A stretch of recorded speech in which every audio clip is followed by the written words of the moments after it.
চোখের তারায় রাখবো তোরে কলিজার ভেতরে। এই গানটাই তো আমি তো কখনো মানে হয় না, আমি আসলে নিজেকে ব্লেসড মনে করছি এত গুণী একজন শিল্পীর গানে আসলে অভিনয় করতে পেরে, ডান্স করতে পেরে, মডেলিং করতে পেরে। এবং আমাদের রেজা ভাই আছে, রেজা ভাইয়ের এর আগেও আমি অনেকগুলো কাজ করেছি এবং উনি একজন ভালো ডিরেক্টর, এটা মনে হয় আমার বলা লাগবে না, আপনারা আমার থেকে অনেক সিনিয়র, আপনারা জানেন।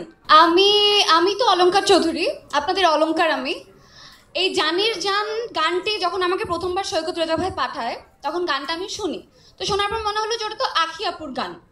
আরে বাবা, এই গানটাই তো আমি তো কখনো মানে হয় না, আমি আসলে নিজেকে ব্লেসড মনে করছি এত গুণী একজন শিল্পীর গানে আসলে অভিনয় করতে পেরে, ডান্স করতে পেরে, মডেলিং করতে পেরে।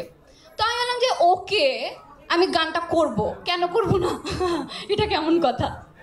দেন আমি জানতে পারলাম সেখানে ডান্সও আছে। ডান্সের কথা বললেন ভাইয়া, তো ডান্স জানার পরে বললাম যে ওকে, আরেকটা এক্সাইটমেন্ট যোগ হলো, আরেকটা টুইস্ট যোগ হলো, একটা মশালা যোগ হলো এখানে, ভালো কথা।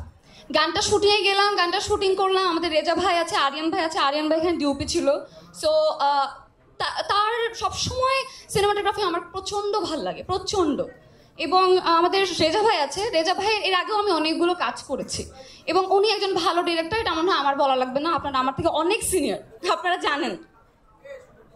সো কাজটা করে আসলে আমার খুব ভালো লেগেছে। গানটা যেখান থেকে শুরু হয় আসলে লেখা থেকে, জামাল ভাই খুব ভালো লিখেছেন আপনি। আমি আসার সময় আপনাকে বলছিলাম না, এসেই বলছি, আসার সময় আমি লেখাগুলো পড়ছিলাম এবং আমি শুনছিলাম গানে, আমার মনে হচ্ছিল যে এত সুন্দর লেখা আসলে মানে আপনি কাকে ভেবে লিখেছেন, আমাদের ভাবিকে ভেবে নাকি তো সুইট, মানে চোখের তারায় রাখবো তোরে কলিজার ভেতরে।